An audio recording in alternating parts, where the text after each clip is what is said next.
School 20वीं शताब्दी के इतिहास लेखन में अनाल स्कूल का महत्वपूर्ण योगदान रहा है।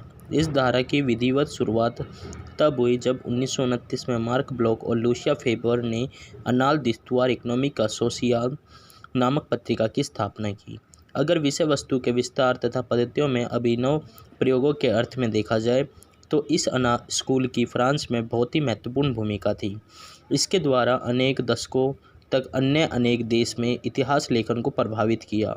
इसके अनुयायी दुनिया भर में उत्पन्न हुए और इस अध्याय में इसके प्रादुर्भाव के विषय में तथा इतिहास लेखन में इसके योगदान तथा इतिहास लेखन संबंधी विविध नई प्रवृत्तियों को जन्म देने में इसकी भूमिका का अध्ययन किया गया है।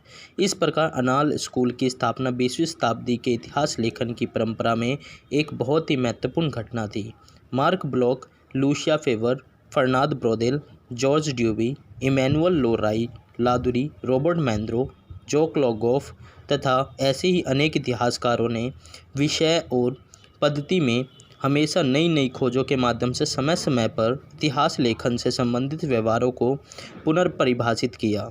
इस स्कूल के इतिहासकारों के द्वारा आर्थिक संरचना का इतिहास, दीर्घकालीन विकास का इतिहास, मनोवृत्ति का इतिहास, लघु इतिहास तथा सांस्कृतिक इतिहास जैसे सभी क्षेत्रों में महत्वपूर्ण योगदान किया गया। ये है अनाल स्कूल के ऊपर संक्षिप्त नोट। उन संदर्भों का उल्लेख करें जिन्होंने अनाल स्कूल की स्थापना की। दो मित्र हुआ करते थे जो युवा इतिहासकार थे। फ्रांस के विद्वत जगत स्टार्स वर्ग में कहीं एक कोने में निवास कर रहे थे। इतिहास पर हुए प्रहार से बहुत बेचैन हो गए। मार्क ब्लॉक तथा लूसिया फेबर के द्वारा जिस प्रकार इतिहास पढ़ा गया था तथा जिस प्रकार इतिहास पढ़ने के लिए उन्हें मजबूर किया जाता था, इससे वे बहुत ही अप्रसन्न थे।